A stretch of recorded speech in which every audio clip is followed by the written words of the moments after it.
কুলতু ইয়া রাসূলাল্লাহি আও ইয়াদহাকুর রাব্বু, হে পয়গম্বর, আল্লাহ তাআলাও কি হাসেন নাকি? নবী বলেন, নাআম, হ্যাঁ, আল্লাহ তাআলাও হাসেন। অনেক মানুষ চিন্তায়ও আনতে পারেন না যে আল্লাহ তাআলা তিনি নিজেও হাসেন। সম্মানিত হাজিরিন, এ হাসি মূলত তিন প্রকার। কয় প্রকার? তিন প্রকার হাসি রয়েছে।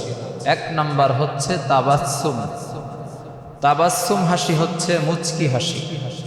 কোনো মানুষ একটু সামান্য হেসে দিয়েছে, চেহারাটা আলোকিত হয়েছে, হ্যাঁ, এই হাসিটা সামান্য হাসি, যেটা এটা হচ্ছে মুচকি হাসি।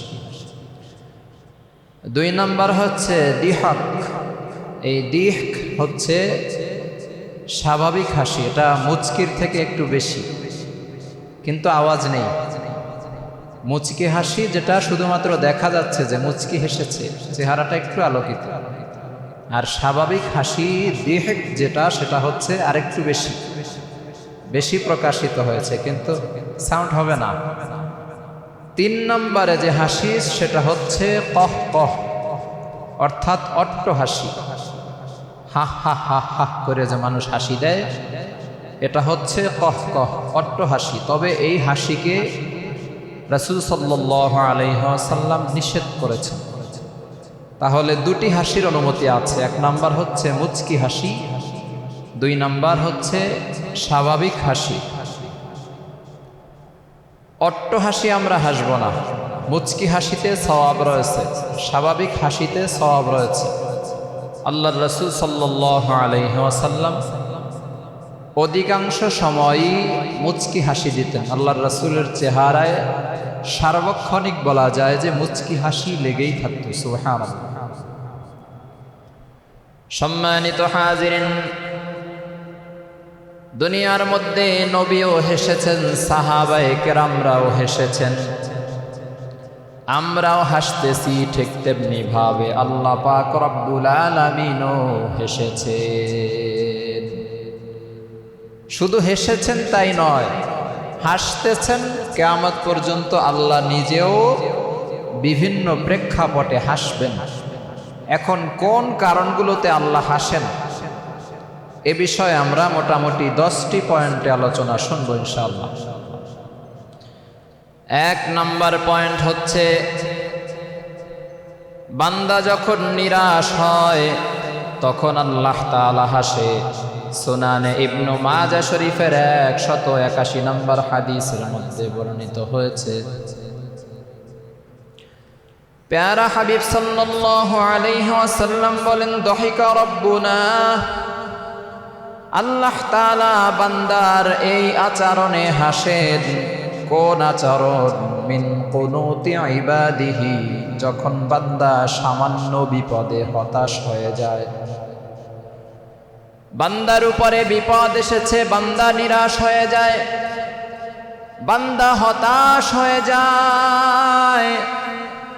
আল্লাহ যে এ বান্দাকে বিপদ থেকে উদ্ধার করার সক্ষমতা রাখে, এই চিন্তা বান্দার মধ্যে থাকে না। বান্দা মনে করে, আমি আর এ হতাশা থেকে বের হতে পারবো না, আমি আর এ বিপদ থেকে বের হতে পারবো না। আল্লাহর উপরে আস্থা এবং পূর্ণ বিশ্বাস থেকে বান্দা সরে যায়। যখন বান্দা হতাশ হয়ে আল্লাহর দিক থেকে মুখ ফিরিয়ে নেয়, ওয়াকুরবি গায়রিহি, শুধু তাই নয়, আল্লাহর দিক থেকে বান্দা বান্দি ফিরে গিয়ে সে অন্য মানুষের মুখাপেক্ষী হয়, অন্য জিনিসের মুখাপেক্ষী হয়। কোন ব্যক্তি তার বিপদ দূর করার জন্য মাজারের কাছে গিয়ে ধরনা দেয়, খাজা বাবা, পীর বাবার কাছে গিয়ে ধরনা দেয়। কোন মানুষ কুমিরের কাছে গিয়ে, মূর্তির কাছে গিয়ে ধরনা দেয় যে, হে মূর্তি আমাকে বিপদ থেকে উদ্ধার করো, হে পীরের দরবারের কুমির আমাকে বিপদ থেকে বাঁচাও। কোন মানুষ গাছের মধ্যে কাপড় লটকিয়ে দেয়, বাংলাদেশের মধ্যে এমনও অনেক জায়গায় গাছ রয়েছে যে গাছের মধ্যে হাজার হাজার লক্ষ লক্ষ তালা ঝুলে আছে, লক্ষ লক্ষ কাপড় টুকরো কাপড় ঝুলে আছে। বিধর্মীরা তো লটকিয়েছে ঠিক, কিন্তু অনেক মুসলমানেরাও মনের আশা পূরণের জন্য, বিপদ আপদ দূর করার জন্য গাছের মধ্যে কাপড়ের টুকরা লটকিয়ে দিয়েছে। নাউজুবিল্লাহ। আল্লাহর থেকে মুখ ফিরিয়ে নিয়ে অন্য কোন জিনিসের দিকে ধাবিত হয়েছে বিপদ থেকে মুক্তি পাওয়ার জন্য। প্যারা হাবিব সাল্লাল্লাহু আলাইহি ওয়াসাল্লাম বলেন, যখন কোন বান্দা বান্দি আল্লাহ তাআলার নিকট থেকে মুখ ফিরিয়ে নিয়ে ছোট্ট বিপদ আপদে হতাশ হয়ে এরপরে অন্য কোনো কিছুর দিকে মুখ ফিরিয়ে নেয়, অন্য কোনো কিছুকে বিপদ দূর করার প্রশান্তি হিসেবে মেনে নেয়, মাধ্যম হিসেবে যখন মেনে নেয়, তখন আল্লাহ তাআলা এ বান্দা বান্দির উপরে হাসে। আল্লাহ যে হাসিটা দিয়েছেন হতাশাগ্রস্ত ব্যক্তির উপরে, এই হাসিটাকে আল্লাহ তাআলা খুশি হয়ে দিয়েছেন? না, এই হাসিটা আল্লাহ খুশি হয়ে দেন নাই, বিদ্রুপ স্বরূপ দিয়েছে, ঠাট্টা স্বরূপ। হ্যাঁ, তোর ক্ষমতাধর প্রভু থাকতেও তুই অন্যদিকে মুখ ফিরিয়েছিস, এভাবে বলে আল্লাহ হাসি দিয়েছেন। এই হাসিটা সম্মানের জন্য নয়, খুশির জন্য নয়, এটা বিদ্রুপের হাসি। যে তোর এত বড় ক্ষমতাধর প্রভু থাকতে তোর কি আবার আরেক জায়গায় যেতে হয়? এটা আমরাও কিন্তু করে থাকি, যে তুই আমার পকেট থেকে টাকা চুরি করেছিস, তুই চাইলে আমি কি দিতাম না? এভাবে বলে কিন্তু আমরা অনেক সময় কষ্টে, দুঃখে, রাগে, ক্ষোভে আমরা হাসি। এই হাসিটা কি আনন্দের হাসি? না। আল্লাহ তাআলা ওই বান্দাবান্দির উপরে হাসেন যে বান্দাবান্দি আল্লাহর দিক থেকে মুখ ফিরিয়ে নেয়, হতাশ হয়ে খাজার কাছে গিয়ে বলে, খাজা আমার, আমাকে বিপদ থেকে বাঁচান। অনেক মানুষ এমনও পাবেন নামাজ যেই ঘরের মধ্যে পড়ে সেই ঘরের মধ্যে খাজার ছবি লটকিয়ে রেখেছে। এরা মনে করে নামাজ পড়ার সময় আমার আল্লাহ দেখবে না, আমার খাজা দেখবে, আমার খাজাই আমার নামাজকে আল্লাহর কাছে পৌঁছে দিবে। নাউজুবিল্লাহ। বিপদ আপদ বালা মুসিবত থেকে মুক্তির জন্য খাজার সান্নিধ্য অবলম্বন করতেছে, খাজার ছবির উপরে চুমু দিচ্ছে, ওটাকে সিজদা করতেছে।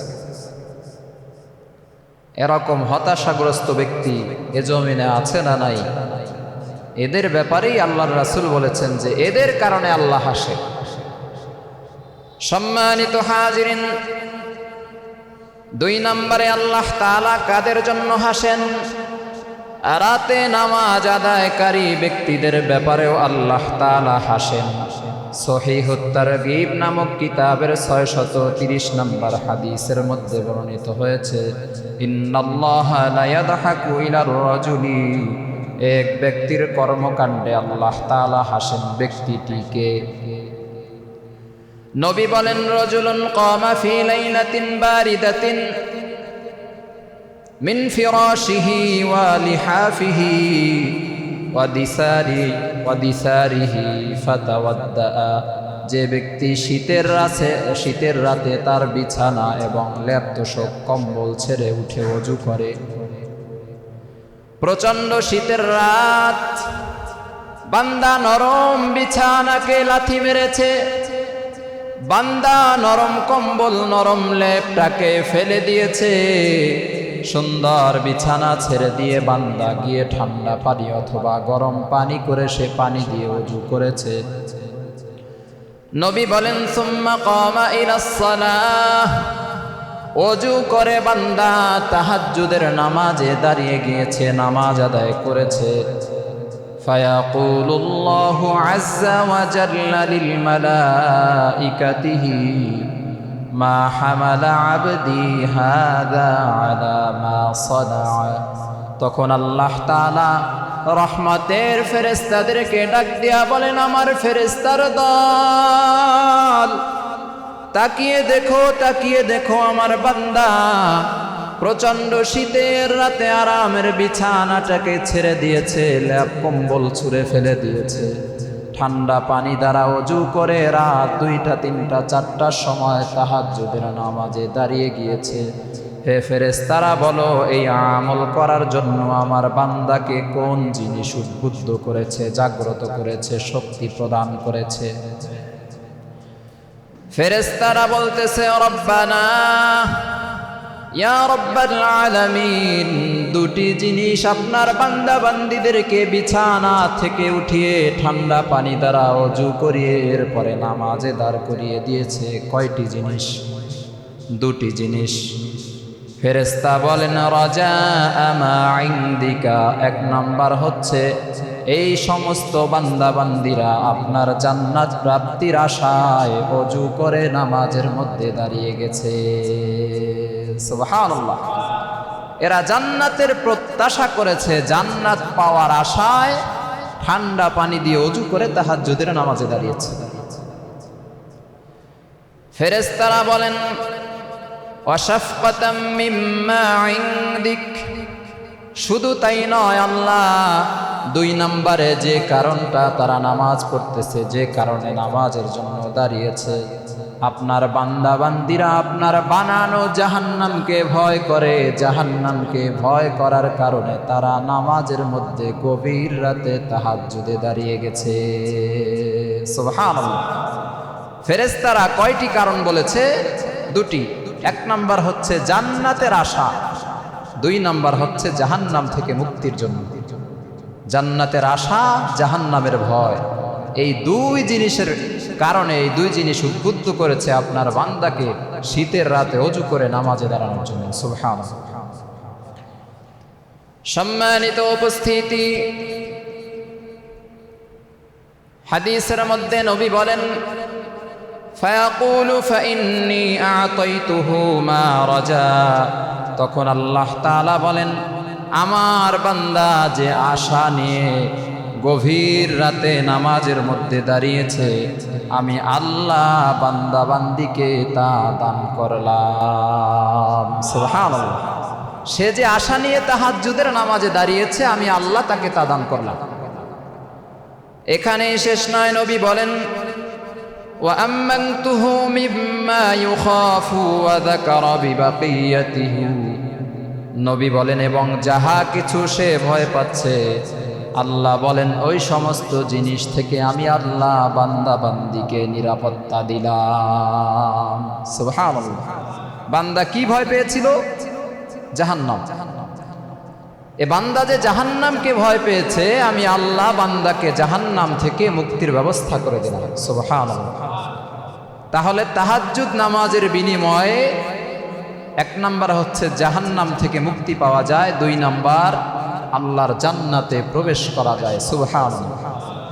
তাহাজ্জুদের নামাজ কি ফরজ? কথা বলে না। না। ওয়াজিব? না। সুন্নাত, নফল নামাজ। কিন্তু 5 ওয়াক্ত নামাজ ঠিক রেখে যে ব্যক্তি তাহাজ্জুদের নামাজ পড়বে, সে জান্নাতে পৌঁছে যাবে ইনশাআল্লাহ। যদিও নামাজটা নফল, কিন্তু মর্যাদা আল্লাহ তাআলা অনেক বেশি বাড়িয়ে দিয়েছে। সম্মানিত হাজিরিন, এজন্য আমরা তাহাজ্জুদের নামাজ আদায় করার চেষ্টা করব। কয়েকদিন যখন আমরা তাহাজ্জুদের নামাজ পড়ব, এরপরে অভ্যাস হয়ে যাবে। ফজরের নামাজের আজান যখন শুরু হয়, বান্দা বিছানায় থাকতে পারে না, কারণ ফজরের নামাজের অভ্যাস হয়ে গিয়েছে। জোহরের নামাজের সময় হয়ে গেলে বান্দা তাড়াহুড়া করে মসজিদের দিকে ছুটে যায়। আসরের নামাজের সময় হলেও মসজিদে ছুটে যায়। মাগরিবের নামাজের সময় হলেও মসজিদে ছুটে যায়। এশার নামাজের সময় হলেও ছুটে যায়। একে তো আল্লাহর মহাব্বত, দ্বিতীয়ত জাহান্নামের ভয়, 3 নাম্বার হলো অভ্যাস। পড়তে পড়তে অভ্যাস হয়ে গিয়েছে, নামাজের সময় হলেই অটোমেটিক হৃদয় ডাক দেয়, কিরে নামাজের সময় হয়েছে, মসজিদে কেন যাও না?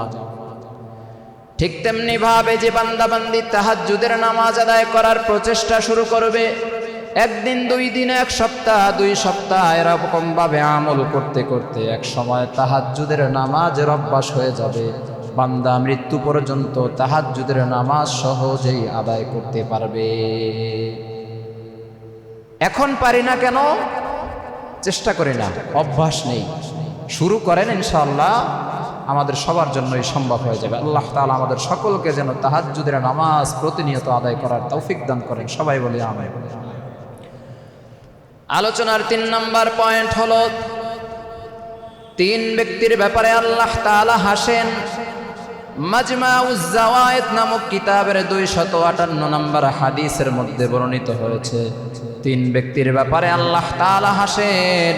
1 নম্বর হলো সেই ব্যক্তি যার কাছে নিজ দলের পরাজয় প্রকাশ পাওয়ার পরেও তিনি জান দিয়ে আল্লাহর জন্য যুদ্ধ করেছে। তিনি আওয়াজ পাচ্ছেন, তিনি শুনতে পাচ্ছেন মুসলমানদের পরাজয় হয়ে গিয়েছে, কাফেররা তুমুল আক্রমণ করার কারণে মুসলমান দলের পরাজয় সুনিশ্চিত হয়ে গিয়েছে। এরপরেও যে বান্দা আল্লাহকে রাজি খুশি করার জন্য ময়দানে দাঁড়িয়ে সিনা টান করে বুক উঁচু করে যুদ্ধের ময়দানে যুদ্ধ করতেই থাকে, এখানেই শেষ নয়, হয়তোবা এতে সে শহীদ হয়ে গিয়েছে অথবা সে শহীদ হয় নাই, বিজয় অর্জন করেছে। প্রথমে পরাজয়ের প্রভাব ফুটে উঠেছে যে মুসলমানরা এ যুদ্ধে পরাজয় বরণ করতেছে করতেছে করতেছে একটা ভাব চলে এসেছে। এমন মুহূর্তে কি পালিয়ে যাওয়া উচিত? না। আমরা কখনো কখনো এমন করি, যখন দেখতেছি যে আমরা ঠকে যাওয়ার সম্ভাবনা, তখন আমরা পলায়ন করা শুরু করি। কিন্তু আল্লাহর নবী বলেন, যে ব্যক্তি পলায়ন করে নাই, ময়দানের মধ্যে টিকে রয়েছে, পরাজয় নিশ্চিত হয়ে যাচ্ছে বুঝেও সে আল্লাহর উপরে ভরসা করে আল্লাহকে রাজি খুশি করার জন্য যুদ্ধের ময়দানে এগিয়ে গেছে, কাফেরদেরকে কচু কাটা করতে করতে এক সময় হয়তো সে শহীদ হয়ে গিয়েছে, নতুবা প্রচণ্ড লড়াই করে করে সে কাফেরদের উপরে বিজয় হয়েছে, বিজয় অর্জন করেছে। এমন পরিস্থিতিতে যে বান্দা শহীদ হয়েছে অথবা বিজয় অর্জন করেছে, এই ব্যক্তির ব্যাপারে আল্লাহ তাআলা বলেন, এই বান্দাকে তোমরা লক্ষ্য করো, আমার জন্য যে সে ধৈর্য ধারণ করে যুদ্ধের ময়দানে যুদ্ধ করেছে অথবা আমাকে রাজি খুশি করার জন্য জীবন দিয়েছে, শহীদ হয়ে গিয়েছে, আমি আল্লাহ পাক রব্বুল আলামিন এ বান্দার প্রতি রাজি খুশি হয়ে গেলাম। নবী বলেন, এ বান্দা যখন শহীদ হয় অথবা বিজয় অর্জন করে বীরের বেশে ফিরে আসে, আল্লাহ তাআলা তখন ওই বান্দার প্রতি হাসেন। সুবহানাল্লাহ।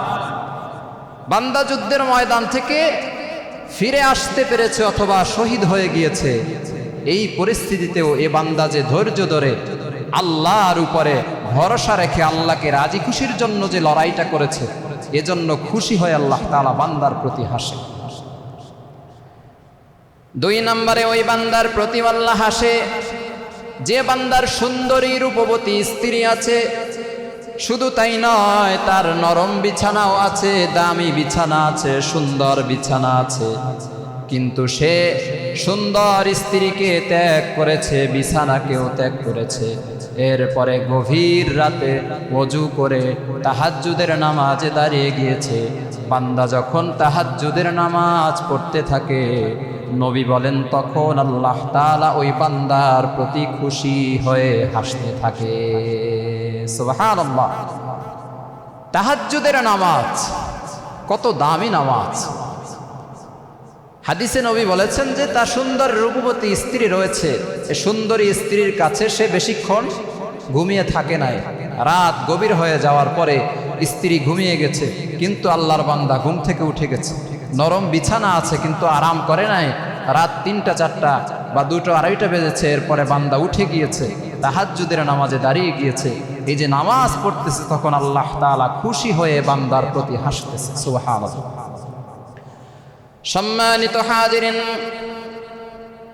3 নম্বর ব্যক্তি সম্পর্কে নবী বলেন, যে ব্যক্তি সফরে বের হয়েছে, তার সঙ্গে রয়েছে কাফেলা, অনেক মানুষ সফরে রয়েছে, সকল ব্যক্তিরা যখন ঘুমিয়ে গিয়েছে, ওই বান্দাও ঘুমিয়ে গিয়েছে। কিছুক্ষণ ঘুমানোর পরে ঘুম থেকে জাগ্রত হয়ে পথিমধ্যে থাকা অবস্থায়, বান্দা সফরে থাকা অবস্থায় ওযু করে তাহাজ্জুদের নামাজে দাঁড়িয়ে গিয়েছে। বান্দা যখন তাহাজ্জুদের নামাজ আদায় করে, আল্লাহ তাআলা ওই বান্দার প্রতিও হাসেন। সুবহানাল্লাহ। সফর করা কিন্তু একটা কষ্টের কাজ, সফর অনেক কষ্টের কাজ। সেটা এই ডিজিটাল যুগে এসেও কষ্ট। আমরা অনেকে মনে করতেছি যে এখন তো গাড়ির যুগ আসছে, এখনও কি কষ্ট হয়? হ্যাঁ, সফর মানেই হলো কষ্ট। আগে তো ঘোড়া বা উট বা গাধার পিঠে সফর করতো মানুষ, তখনও কষ্ট হতো, এখনও কষ্ট হয়। তো কোনো বান্দা সফরে বের হয়েছে, সাথে তো আরো অনেক মানুষ রয়েছে, পুরো একটি কাফেলা। সন্ধ্যা হয়ে গেছে, এশার নামাজ পড়ে সবাই ঘুমিয়ে পড়েছে, বান্দাও ঘুমিয়ে পড়েছে। কিন্তু রাত যখন গভীর হয়ে গেছে, শরীরে ক্লান্তির ছাপ রয়েছে, তারপরেও সে আরাম না করে আল্লাহ তাআলার কুদরতি কদমে সেজদার লক্ষ্যে তাহাজ্জুদের নামাজে দাঁড়িয়েছে। নবী বলেন যে এই যে মুহূর্তটা, সুন্দর একটি মুহূর্ত সৃষ্টি করলো বান্দা, এই অবস্থায় আল্লাহ তাআলা এই দৃশ্য দেখে বান্দার প্রতি খুশি হয়ে আল্লাহ হাসতে থাকে। সুবহানাল্লাহ। সম্মানিত হাজিরিন, আলোচনার 4 নম্বর পয়েন্ট হলো আরো 2 ব্যক্তি আছেন যাদেরকে দেখে আল্লাহ তাআলা হাসেন। বুখারী শরীফের 2826 নম্বর হাদিসে বর্ণিত হয়েছে, ইয়াদহাকুল্লাহু ইলা রাজুলাইন।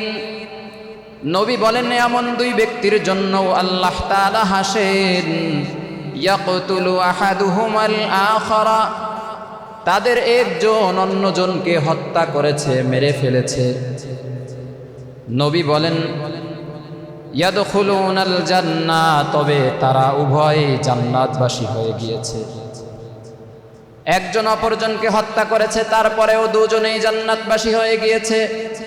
ইউকাতিলু হাযা ফি সাবিলিল্লাহি ফায়ুকতাল, একজন এ কারণে জান্নাতবাসী হয়েছে যে সে আল্লাহর রাস্তায় জিহাদ করে শহীদ হয়েছে। নবী বলেন সুম্মা ইয়াতুবুল্লাহু আলাল কাতিলা, দ্বিতীয়জন এই কারণে জান্নাতবাসী হয়েছে যে সে তাওবা করে মুসলমান হয়ে গিয়েছে। ফায়ুস্তাশহাদু, নবী বলেন ওই ব্যক্তিকেও আল্লাহ তাআলা শহীদ হিসেবে মর্যাদা দিয়েছে। সুবহানাল্লাহ। হাদিসের সারমর্ম কথাটা আমরা একটু বোঝার চেষ্টা করি। দুজন ব্যক্তি ময়দানের মধ্যে লড়াই করতেছে, একজন মুসলমান আর একজন কাফের। মনোযোগ আছে আপনাদের? ঘুমাইতেছেন অনেকে। একজন মুসলমান আর একজন কাফের, দুজন প্রচন্ড লড়াই আছে। কাফের মুসলমানের উপরে আক্রমণ করেছে, মুসলমান ব্যক্তি শহীদ হয়ে গেছে। বাকি আছে কে? কাফের। কাফের কি জান্নাতে যাবে না জাহান্নামে? জাহান্নামে। কিন্তু এই ব্যক্তিও জাহান্নাম থেকে মুক্তি পেল।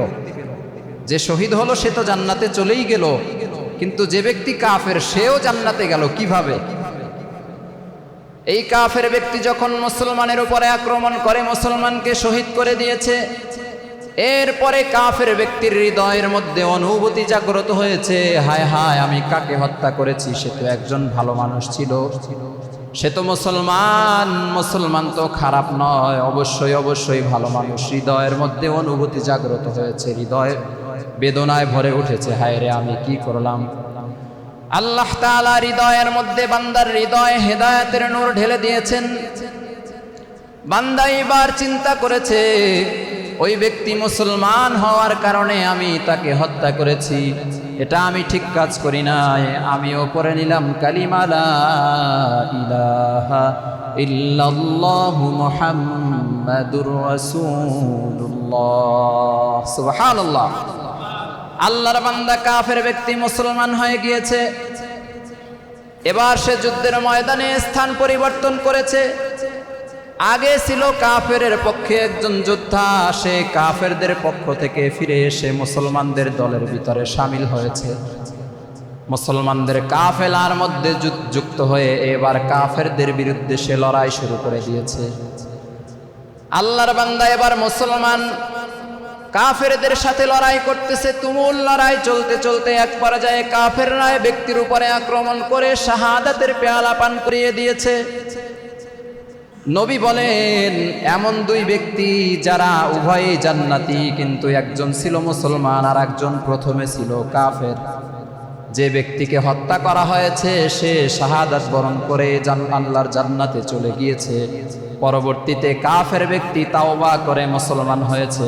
শুধু মুসলমান হয়েই ক্ষান্ত হয় নাই, মুসলমানদের পক্ষে লড়াই করেছে, লড়াই করতে করতে কাফেরদের আক্রমণে দ্বিতীয় ব্যক্তিও শহীদ হয়ে গিয়ে উভয়ই আল্লাহর জান্নাতে পৌঁছে গিয়েছে। সুবহানাল্লাহ। যে ব্যক্তি হত্যা করেছে সেও জান্নাতি হয়ে গেছে শুধুমাত্র ঈমানের বদৌলতে। সম্মানিত হাজিরিন, নবী বলেন যখন এই পরিস্থিতির সৃষ্টি হয়েছে, যে ব্যক্তি আগে থেকেই মুসলমান ছিল সেও জান্নাতি হয়ে গিয়েছে, আর এক ব্যক্তি পরবর্তীতে মুসলমান হয়ে সেও জান্নাতি হয়ে গিয়েছে। উভয় ব্যক্তির কর্মকাণ্ড দেখার পরে আল্লাহ তাআলা বান্দাদের উপরে খুশি হয়ে মুচকি হেসে দিয়েছে। সুবহানাল্লাহ। এই দুই ব্যক্তির ব্যাপারেও আল্লাহ খুশি হয়ে হেসেছে। সম্মানিত হাজিরিন, আলোচনার 5 নম্বর পয়েন্ট হলো আল্লাহর নবীর সাহাবী সাদ ইবনে মুআজ রাদিয়াল্লাহু তাআলা আনহু, তিনি যখন মৃত্যুবরণ করেছেন তখনও আল্লাহ তাআলা হেসেছেন। মাজমাউজ জাওয়ায়েদ নামক কিতাবের 312 নম্বর হাদিসের মধ্যে বর্ণিত হয়েছে, লাম্মা তুওয়াফিয়া সাদ ইবনে মুআজ সাহাত উম্মুহু, নবী বলেন সাদ ইবনে মুআজ রাদিয়াল্লাহু তাআলা আনহু যখন ইন্তেকাল করেন তখন তার মা চিৎকার করে কান্নাকাটি শুরু করে দিয়েছে। সাধারণত মায়েদের ক্ষেত্রে এটাই হয়, সন্তানের মৃত্যুতে সবথেকে বেশি কান্না করে কে? মা। মা চিৎকার করে কান্না করতেছে, অথচ আল্লাহ এবং আল্লাহর রাসূল নিষেধ করেছেন যে কোনো ব্যক্তি যদি মারা যায় তোমরা চিৎকার করে কান্নাকাটি করবে না, কান্না যদি আসে চোখের পানি গড়াবে ঠিক আছে, কিন্তু তোমরা চিল্লা পাল্লা করবে না। কিন্তু মুআজের মা তিনি চিৎকার করে কান্না করতেছেন। এই মুহূর্তে নবী বলেন, ফাকাল লাহান নবী সাল্লাল্লাহু আলাইহি ওয়াসাল্লাম লিয়ারকা দামউকা ওয়া ইয়াযহাব হুজনাকা, তুমি কান্না করো না, তুমি দুঃখ করো না, তোমার দুঃখ থাকবে না। আমি নবী বলতেছি, হে মুআজের মা, তোমার যেন দুঃখ না থাকে, তুমি একটি সুসংবাদ জেনে নাও। ফাইন্না বানাকা আউয়ালু মান দাহিকাল্লাহু লাহু, তোমার দুঃখ করার কোনো কারণ নেই, কারণ হলো তোমার সন্তান মুআজ যখন মারা গেছে, তোমার সন্তানের মৃত্যুর সময় স্বয়ং আল্লাহ তাআলা হেসে দিয়েছে। সুবহানাল্লাহ। আল্লাহ তাআলা হেসেছেন কার প্রতি? আল্লাহর নবীর সাহাবী হযরতে মুআজের প্রতি খুশি হয়ে আল্লাহ হেসেছেন। কারণ হযরতে মুআজ রাদিয়াল্লাহু তাআলা আনহু একজন বিখ্যাত সাহাবী, প্রচুর পরিমাণে নেক আমল নিয়ে তিনি মৃত্যুবরণ করেছেন। এ বান্দা যে আল্লাহর সাথে দিদার করবে, আল্লাহর সাথে সাক্ষাৎ করবে, এ বান্দার নেক আমলে আল্লাহ খুশি হয়ে আল্লাহ তাআলা মৃত্যুর সময় হেসেছেন। সুবহানাল্লাহ। তাহলে নেককার বান্দা বান্দির যখন মৃত্যু হয় তখন হাসেন কে? আরে ঘুমাইতেছে, আশ্চর্য মানুষ। কোন নেককার বান্দা বান্দির যখন মৃত্যুর সময় সন্নিকটে চলে আসে, সাকরাত যখন শুরু হয়ে যায়, মালাকুল মউত আজরাইল আলাইহিস সালাতু ওয়াস সালাম যখন বান্দা বান্দির নিকটে চলে আসে জান কবজ করার জন্য, এই মুহূর্তে বান্দা বান্দির মৃত্যুতে দুনিয়ার মানুষ কান্না করলেও একজন হাসেন, তিনি কে? নেককার বান্দা বান্দির মৃত্যুতে আল্লাহ হাসেন, কারণ এখানে কান্নার তো কোনো কারণই নাই। এই যে বান্দা বান্দি দুনিয়া থেকে চলে যাচ্ছে, মৃত্যুর পরে সে কোথায় যাবে? কথা বলে না, জান্নাতে। অনেক বেশি সন্দেহ লাগতেছে। এত এত ওয়াজ শুনেন, প্রতি শুক্রবারে 1 ঘন্টা প্লাস ওয়াজ, এরপরেও আত্মবিশ্বাস জাগতেছে না, কোনো কথা মনে থাকে না। নেককার বান্দা বান্দি মৃত্যুর পরে সে জান্নাতে চলে যাচ্ছে, তো এখানে কান্নার কি হলো? বান্দাবান্দি তো সব থেকে উত্তম জায়গায় চলে যাচ্ছে, সেখানে কান্নার তো কোনো কারণ নেই। এজন্য আল্লাহ হাসেন, আর দুনিয়ার মানুষদেরকেও চিৎকার করে চেঁচামেচি করে কান্নাকাটি করতে আল্লাহ এবং আল্লাহর রাসূল নিষেধ করেছে।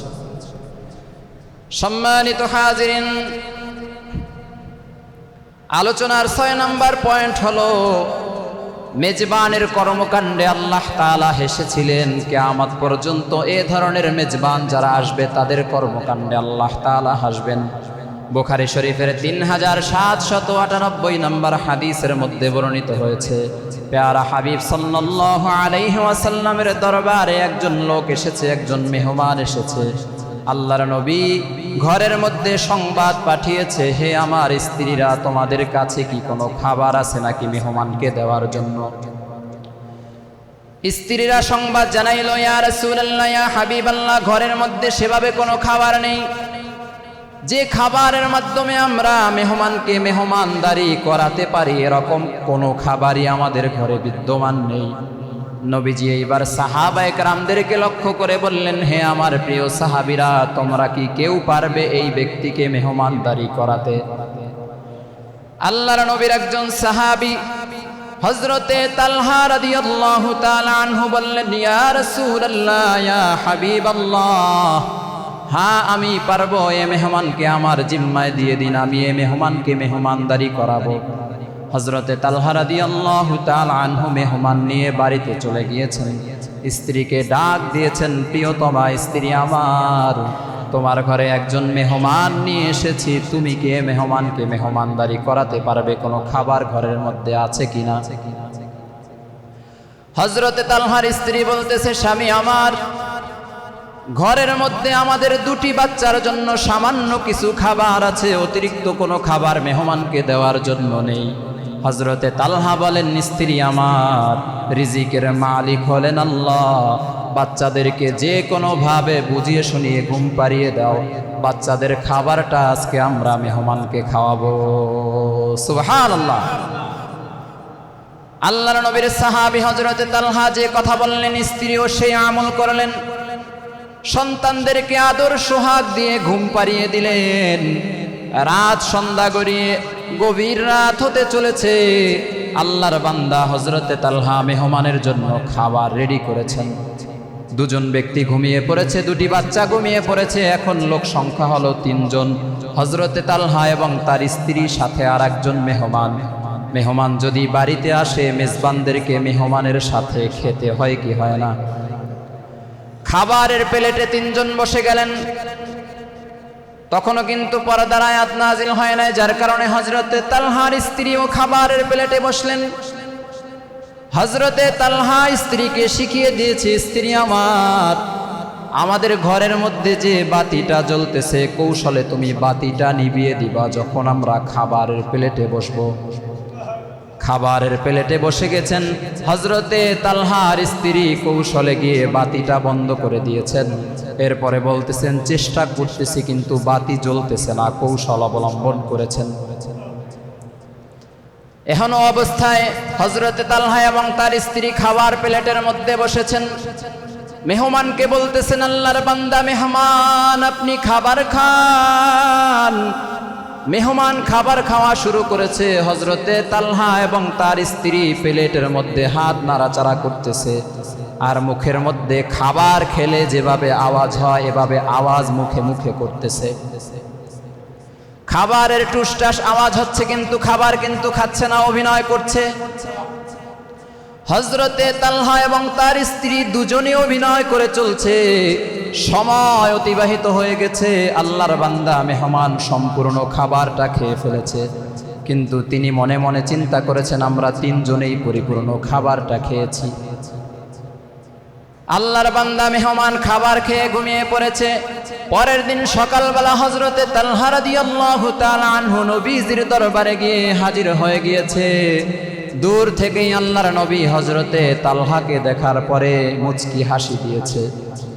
আল্লাহর নবীর সামনে হযরতে তালহা গিয়ে বসেছে। নবী বলেন, হে তালহা, রাতের বেলায় এমন এক কাণ্ড ঘটিয়েছো যে কাণ্ড দেখে স্বয়ং আল্লাহ পাক রব্বুল আলামিন হেসে দিয়েছে। সুবহানাল্লাহ। এমন এক কাজ তুমি করেছো, আল্লাহ নিজে খুশি হয়ে আল্লাহ নিজে হেসেছেন। সুবহানাল্লাহ। সম্মানিত হাজিরিন, প্যারা হাবিব সাল্লাল্লাহু আলাইহি ওয়াসাল্লাম হযরতে তালহাকে সুসংবাদ দিলেন, হে তালহা, তুমি যে কাজটা করেছো, এ কাজে আল্লাহ তাআলা খুশি হয়ে সূরা হাশরের 9 নম্বর আয়াত নাজিল করেছেন। আল্লাহ বলেছেন ওয়ায়ুসিরুনা আলা আনফুসিহিম ওয়ালাউ কানা বিহিম খাসাসা, তারা অভাবগ্রস্ত হওয়া সত্ত্বেও নিজের থেকে অন্য ব্যক্তিকে অগ্রাধিকার দিয়েছে। সুবহানাল্লাহ। নিজেরা অভাবী, নিজেদের খাবার নেই, সন্তানদেরকে না খাওয়াইয়া এরপরে মেহমানকে অগ্রাধিকার দিয়েছে, মেহমানকে খাইয়েছে। আল্লাহ তাআলা বলেন ওয়ামান ইউকা শুহা নাফসিহি ফাউলাইকা হুমুল মুফলিহুন, যাদেরকে অন্তরের কৃপণতা থেকে আল্লাহ তাআলা মুক্ত রেখেছেন তারাই হলো সফলতা প্রাপ্ত। সুবহানাল্লাহ। এই সাহাবীকে আল্লাহ তাআলা সফলতা প্রাপ্ত বলেছে, অর্থাৎ জান্নাতের অধিকারী হয়ে গেছে। সুবহানাল্লাহ। তাহলে মেজবানদারি করা, মেজবান হয়ে মেহমানদারি করা, এটা চমৎকার একটি আমল। এই আমলের কারণে মানুষ আল্লাহর জান্নাত পর্যন্ত পৌঁছে যাবে। সুবহানাল্লাহ। এই যে নিজে না খেয়ে অন্যকে খাওয়ানো পরোপকারী, মেহমানকে খাওয়ানোর পদ্ধতি সাহাবায়ে কেরামদেরকে কে শিখিয়েছেন? নবী শিখিয়েছেন। নবী নিজেও অনেক সময় না খেয়ে মেহমানদেরকে খাইয়েছেন, গরিবদেরকে খাইয়েছেন, ভিক্ষুকদেরকে খাইয়েছেন। নিজে না খেয়ে তুমি অন্যকে খাওয়াইছো, ক্ষুধার জ্বালাতে তুমি পেটে পাথর বেঁধেছো। ওরা যে বলে তোমায় পাগল, হে রাসূল তোমাকে চিনতে করিনি ভুল। লিল্লাহি তাকবীর, নারায়ে তাকবীর। সম্মানিত হাজিরিনের জন্য আমরা সাধ্যমতো মেহমানদারি করব, মেহমানকে সম্মান করব। মেহমান সে আমাদের খাবার খায় না, আল্লাহর পক্ষ থেকে পাঠানো রহমত বরকত খেয়ে যায়। নবী বলেন মেহমান তোমাদের খাবার খায় না, মেহমান বরকত নিয়ে আসে, সে বরকতই সে খেয়ে যায় এবং তোমাদের জন্য বরকত রেখে যায়। সুবহানাল্লাহ। আলোচনার 7 নাম্বার পয়েন্ট হলো সর্বশেষ যে ব্যক্তি জান্নাতে প্রবেশ করবে সে ব্যক্তির কর্মকাণ্ডে আল্লাহ তাআলা হাসেন। মুসলিম শরীফের 351 নম্বর হাদিসে বর্ণিত হয়েছে, বুখারী শরীফের 806 নম্বর হাদিসে বর্ণিত হয়েছে। ইবনু মাসউদ রাদিয়াল্লাহু তাআলা আনহু বর্ণনা করেন, আল্লাহর রাসূল বলেন যে আল্লাহ তাআলা একজন বান্দাকে সর্বশেষ জাহান্নাম থেকে মুক্তি দিয়ে জান্নাতে প্রবেশ করাবেন। ব্যক্তি জাহান্নামের আগুনে জ্বলতে জ্বলতে শরীর কয়লা হয়ে গিয়েছে, কালো হয়ে গিয়েছে। সবাই জান্নাতে প্রবেশ করেছে, জান্নাতে প্রবেশ করার মতো এই ব্যক্তি ছাড়া আর কেউ নাই। যারা জাহান্নামী হবে সবাই জাহান্নামে প্রবেশ করেছে, জাহান্নামে প্রবেশ করার মতো আর কেউ নাই। এ ব্যক্তি জাহান্নামের আগুনের মধ্যে বসে বসে বলতেছে, ইয়া রাব্বাল আলামিন, আপনার কুদরত দ্বারা, আপনার রহমত দ্বারা দয়া করে মায়া করে আমাকে জাহান্নাম থেকে বাহিরে বের করুন। আল্লাহ পাক রব্বুল আলামিন বান্দাকে জাহান্নাম থেকে বাহিরে বের করছেন, এমন এক জায়গার মধ্যে রেখেছেন যে জায়গার মধ্যে জাহান্নামের কিছুটা তাপ লাগতেছে। আল্লাহর বান্দা আল্লাহর কাছে পুনরায় আবেদন করে, আল্লাহ এমন জায়গায় আমাকে বসিয়ে দিয়েছেন, এই জায়গার মধ্যে জাহান্নামের আগুনের তাপ লাগতেছে, আমাকে একটু এখান থেকে আরো দূরে সরিয়ে দিন। জান্নাত এবং জাহান্নামের মাঝ পয়েন্টে আল্লাহ তাআলা বান্দাকে রেখেছেন, যেখানে জাহান্নামের তাপও পাওয়া যায় না, জান্নাতের কোনো নিয়ামতও পাওয়া যায় না। আল্লাহ তাআলার কাছে এবার বান্দা আবেদন করতেছে, আল্লাহ দেখো সামনে একটি ছায়াদার গাছ দেখা যায়, ও গাছের কাছে আমাকে একটু নিয়ে যান। আল্লাহ বলেন, 2 বার আবেদন করেছো, 2 বার কবুল করেছি, আবারও আবেদন করেছো, এবার যদি কবুল করি এরপরে তুমি আর কিছু আমার কাছে চাইবে না তো?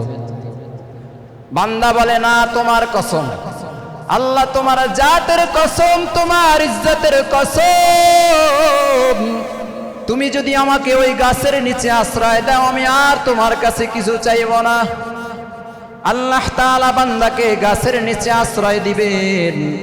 এরপরে কিছুক্ষণ ওখানে ওয়েটিং এ থাকার পরে বান্দা আবার এদিক সেদিক তাকিয়ে দেখবে যে জান্নাতের কাছাকাছি একটি গাছ দেখা যায়। আল্লাহর কাছে বান্দা পুনরায় বলবে, আল্লাহ, ওই যে জান্নাতের নিকটবর্তী একটি ছায়াদার গাছ দেখা যায়, সুন্দর বাতাস দেখা যায়, আল্লাহ ওই জায়গার মধ্যে আমাকে শিফট করুন, ও জায়গার মধ্যে আমাকে পৌঁছে দিন। আল্লাহ বলে, আবার তুই ওয়াদা ভঙ্গ করলি, ওই জায়গায় পাঠানোর পরে তুই কি আবার ওয়াদা ভঙ্গ করবি নাকি? বান্দা বলে, আল্লাহ তোমার কসম খেয়ে বলতেছি, ওই গাছের কাছে যাওয়ার পরে আমি আর কিছু চাইব না। আল্লাহ তাআলা বান্দাকে ওই গাছের কাছে পৌঁছে দিবেন। বান্দা ওই গাছের কাছে পৌঁছার পরে অনেকক্ষণ থাকার পরে আল্লাহর কাছে আবেদন করবে, আল্লাহ, তোমার জান্নাতটা আমি দেখতে পাচ্ছি, তোমার জান্নাতটা দেখা যায়। আল্লাহ, বিশ্বাস করো আমি জান্নাতে প্রবেশ করব না। জান্নাতের যে দরওয়াজাটা দেখা যায়, আল্লাহ আমাকে জান্নাতের দরওয়াজার কাছে একটু নিয়ে যাও।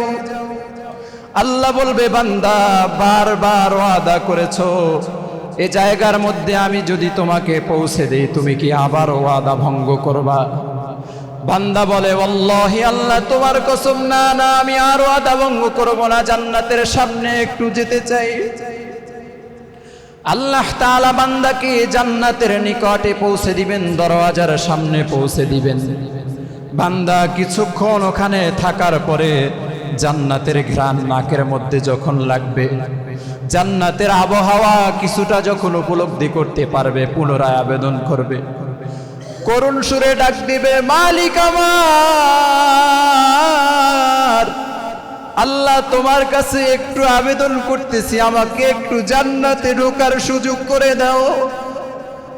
আল্লাহ বলতেছে, বান্দা, বারবার তুই ওয়াদা লঙ্ঘন করতেছো, কসম ভেঙে ফেলতেছো। আমি আল্লাহ তোকে জান্নাতে দিব, তুই আশা প্রত্যাশা করতেছো। আমি আল্লাহ যদি তোকে জান্নাতে দেই, তাহলে কি তুমি খুশি হইবা? বান্দা বলে, হ্যাঁ আল্লাহ, আমি খুশি হইব। আল্লাহ বলে, বান্দা, জান্নাতের প্রশস্ততা কত বড় তা কি তুমি জানো নাকি?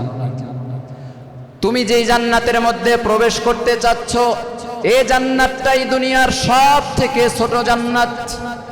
আমি আল্লাহ যত জান্নাত নির্মাণ করেছি, সব থেকে ছোট জান্নাত হলো এটাই, তুমি যেটাতে প্রবেশ করতে চেয়েছো।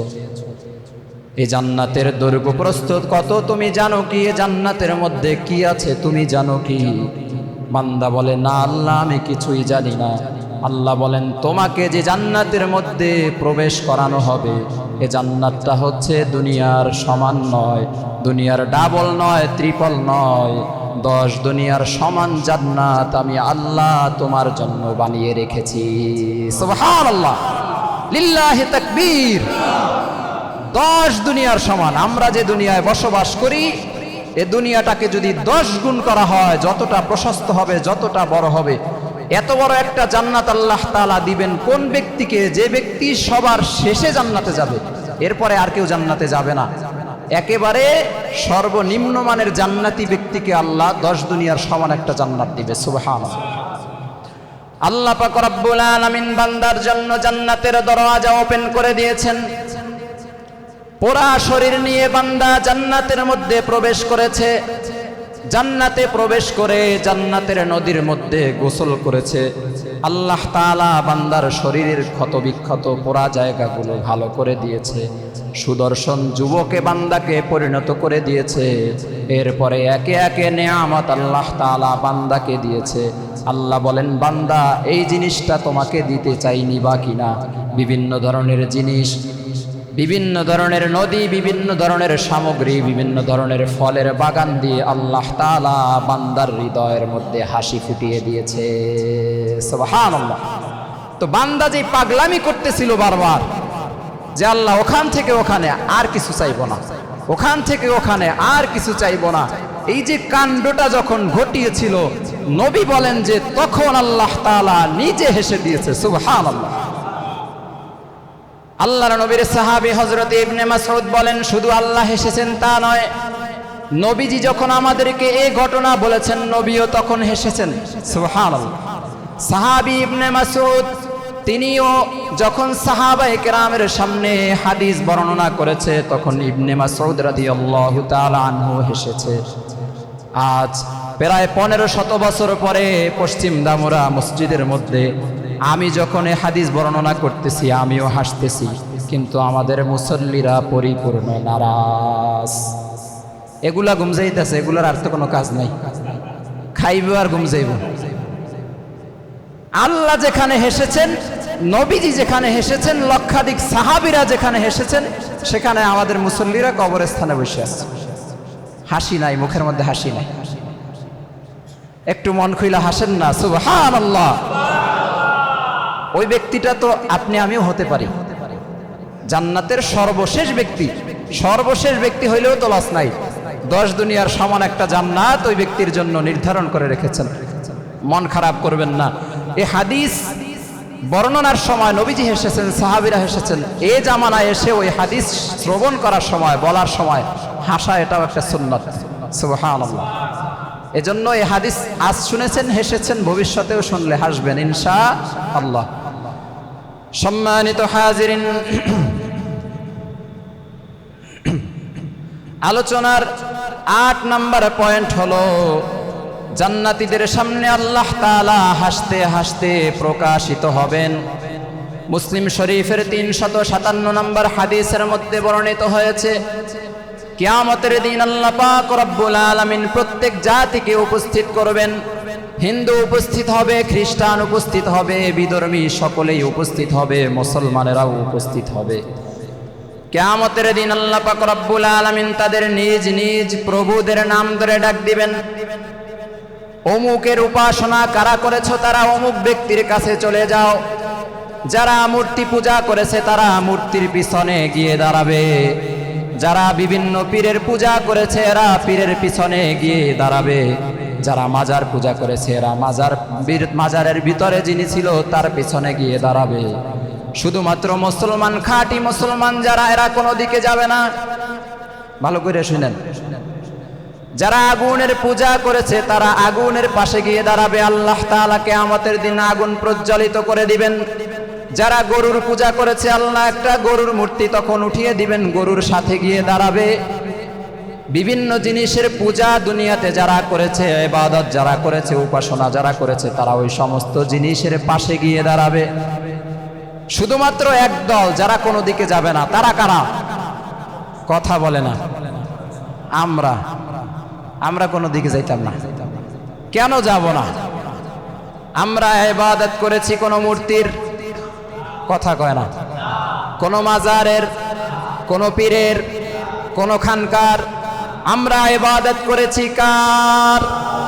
আরো জোরে বলেন কার? তো আল্লাহ যখন বলবে যে দুনিয়াতে যার ইবাদত করেছো তার কাছে গিয়ে দাঁড়াও, তার দলে শামিল হয়ে যাও, সবাই চলে যাবে, খাঁটি মুসলমানরা কোনো দিক যাবে না। এরপরে আল্লাহ পাক রব্বুল আলামিন বলবেন, সুম্মা ইয়াতিনা রব্বুনা বা'দা যালিকা মান তানাযুরুন। আল্লাহ বলবেন যে হে মুমিনরা, তোমরা কেন কোনো দিকে যাচ্ছ না? তোমরা কেন বসে আছো? মুমিনরা বলবে আমরা যার অপেক্ষায় আছি তাকে এখনো পর্যন্ত আমরা দেখি না। সুবহানাল্লাহ। আমরা কার অপেক্ষায় থাকবো সেদিন? আল্লাহর অপেক্ষায় আছি। তো আল্লাহকে তো এখন পর্যন্ত দেখছি না, শুধু সাউন্ড শুনছি। কিয়ামতের দিন আল্লাহ কি প্রথমেই প্রকাশিত হবেন? না, সাউন্ড শোনা যাবে। আল্লাহ পাক রব্বুল আলামিন বলেন, তোমরা যার জন্য অপেক্ষায় আছো আমি তোমাদের রব। সেদিন আমরা ঘাড় বাঁকামি করব। আমরা বলবো যাকে আমরা দেখি না তার কথা এখন আমরা শুনি না,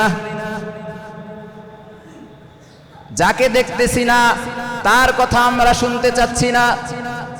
তখন তো আমাদের শক্তি থাকবে, কারণ আমরা ইবাদত করেছি আল্লাহর, আল্লাহকে মোহাব্বত করে, আল্লাহকে ভালোবেসে দুনিয়ার জীবন শেষ করে পরকালে গিয়েছি। এখন তো আমাদের একটা শক্তি আছে, আল্লাহর কাছে আবদার করার, ঘাড় বাঁকামি করার সুযোগ আছে। এজন্য আমরা সেদিন ঘাড় বাঁকামি করব, যাকে দেখি না তার কথা আমরা মানতে চাচ্ছি না। তখন আল্লাহ পাক রব্বুল আলামিন সমস্ত পর্দা উন্মোচন করে দিয়ে আমাদের সামনে প্রকাশ হয়ে যাবেন। সুবহানাল্লাহ। কিভাবে প্রকাশ হবেন? আল্লাহ হাসতে হাসতে আমাদের সামনে সেদিন প্রকাশিত হবে। সুবহানাল্লাহ। কিয়ামতের দিন আমরা আল্লাহকে প্রথম যখন দেখব তখন দেখব কোন অবস্থায়? হাসা অবস্থায়। আল্লাহ হাসতেছে। সম্মানিত হাজিরিন, সেই মুহূর্ত আমরা চাই কি চাই না? এজন্য দুনিয়াতে মাজারের পূজা করতে হবে, কথা কয় না। পীরের পূজা করতে হবে। কার ইবাদত করতে হবে? একমাত্র আল্লাহর ইবাদত যারা করবে, আল্লাহর সাথে শিরিক যারা করবে না, তারাই কিয়ামতের দিন আল্লাহ তাআলাকে সর্বপ্রথম হাস্যোজ্জ্বল অবস্থায় দেখবেন। আমরা আশা করি কিয়ামতের দিন আমরা আল্লাহ তাআলাকে হাস্যোজ্জ্বল অবস্থায় দেখব ইনশাআল্লাহ। জোরে বলেন না ইনশাআল্লাহ। সম্মানিত হাজিরিন, আলোচনার 9 নম্বর পয়েন্ট হলো উত্তম হাসি হচ্ছে আল্লাহর হাসি। দুনিয়াতে নবীজিও হেসেছেন, মানুষও হাসে, আল্লাহর ফেরেশতারাও হাসে, কিন্তু সব থেকে উত্তম হাসি হলো আল্লাহর হাসি। সিলসিলা নামক কিতাবের 229 নম্বর হাদিসের মধ্যে বর্ণিত হয়েছে, নবী বলেন, ওয়ায়াদহাকু আহসানাদ দাহিকা, সব থেকে উত্তম হাসি যিনি হাসেন তিনি হলেন আমাদের আল্লাহ। সব থেকে উত্তম হাসি, সব থেকে মধুময় হাসি, সব থেকে তৃপ্তিদায়ক হাসি যিনি হাসেন তিনি কে? আল্লাহ। আল্লাহ তো আমাদেরকে হাসতে শিখিয়েছেন, তিনি তো হাসির রূপকার, তো তার থেকে উত্তম হাসি আর কে দিতে পারবে? সম্মানিত উপস্থিতি, আলোচনার 10 নম্বর পয়েন্ট হলো আল্লাহ পাক রব্বুল আলামিন যাদেরকে দেখে হাসবেন ওই সমস্ত ব্যক্তিদের কোনো হিসাব দিতে হবে না। ওই সমস্ত ব্যক্তিরা বিনা হিসাবে আল্লাহর জান্নাতে চলে যাবে। সুবহানাল্লাহ। যাদেরকে দেখে আল্লাহ হাসবে তাদের কোনো হিসাব দিতে হবে না। দুনিয়াতে এরকম অনেক ব্যক্তি আছে যাদেরকে দেখে আল্লাহ হাসেন, যাদেরকে দেখেই হাসবেন, তাদেরকে আল্লাহ প্রশ্নের মুখাপেক্ষী করবে না। কবরের মধ্যে মুনকার নাকিরের সওয়াল জবাব হবে না, দরকার পড়বে না। এখন কাদেরকে দেখে আল্লাহ হাসে? লম্বা আলোচনা তো আমরা শুনলাম। আলোচনার সারমর্ম একেবারে সংক্ষিপ্ত কথা হলো, দুনিয়াতে নিয়মিত যারা তাহাজ্জুদের নামাজ পড়ে, এখন ভালো করে মনোযোগ দিয়ে শুনেন। 1 নাম্বার কারা? কথা বলে না। তাহাজ্জুদের নামাজ যারা নিয়মিত আদায় করে, এদেরকে এই কর্মকাণ্ড দেখে, তাহাজ্জুদের নামাজ দেখে আল্লাহ তাআলা হাসেন। আল্লাহর কসম করে বলতেছি, নবীর হাদিস অনুযায়ী যারা নিয়মিত তাহাজ্জুদ পড়েন, 5 ওয়াক্ত নামাজ ঠিক রেখে, ছেড়ে দিয়ে না, এদেরকে দেখে আল্লাহ হাসেন। আল্লাহর কসম, এদের কোনো বিচার হবে না, এদের কোনো হিসাব নিকাশ হবে না, বিনা হিসেবে আল্লাহর জান্নাতে চলে যাবে। সুবহানাল্লাহ। এজন্য 1 নাম্বার আমল কি? তাহাজ্জুদের নামাজ আদায় করব ইনশাআল্লাহ। 2 নাম্বার, যারা শুধুমাত্র আল্লাহ তাআলাকে রাজি খুশি করার জন্য যুদ্ধ করে। কাকে রাজি খুশির জন্য? আল্লাহকে রাজি খুশির জন্য। এখন তো গণতন্ত্র উদ্ধারের জন্য যুদ্ধ হয়। এই গণতন্ত্র উদ্ধারের জন্য যুদ্ধ করলে সেটা আল্লাহর জন্য যুদ্ধ হবে না, এতে জান্নাতের কোনো গ্যারান্টি নেই, জাহান্নামে যাওয়ার সম্ভাবনা প্রবল। তো রাজি খুশি করতে হবে আল্লাহকে। এই উদ্দেশ্য নিয়ে যারা যুদ্ধের ময়দানে যুদ্ধ করবে, কিয়ামত পর্যন্ত এই অফারটা আছে, তাদেরকে দেখে আল্লাহ হাসবেন। এই ব্যক্তিরাও বিনা হিসেবে আল্লাহর জান্নাতে চলে যাবে। সুবহানাল্লাহ। 3 নাম্বার, নেককার ব্যক্তি যারা, যারা 5 ওয়াক্ত নামাজের পাশাপাশি আরো প্রচুর পরিমাণে নেক আমলের সাথে যুক্ত, এই সমস্ত ব্যক্তিদের মৃত্যু যখন হয়, মৃত্যুর সময় আল্লাহ তাআলা হাসেন। এই নেককার ব্যক্তিদের কোনো হিসাব নিকাশ হবে না, বিনা হিসাবে আল্লাহর জান্নাতে চলে যাবে। সুবহানাল্লাহ। 4 নাম্বার হচ্ছে আত্মত্যাগী মেজবান।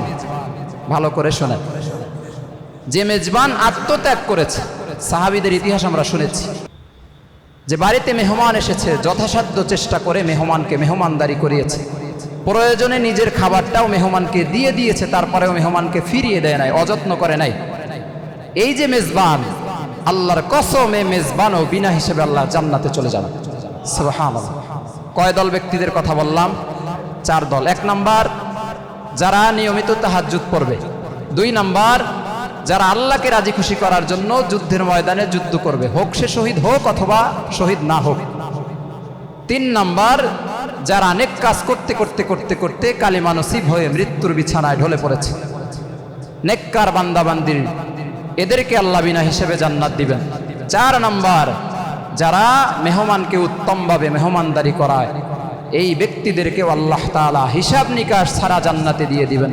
এখন বলেন, এই 4 দলে আমাদের নাম লেখানো সম্ভব নাকি অসম্ভব? কথা বলে না। তাহাজ্জুদ নামাজ পড়া কি অসম্ভব? আল্লাহর জন্য যোদ্ধা হওয়া, আল্লাহর জন্য যুদ্ধ করা কি অসম্ভব?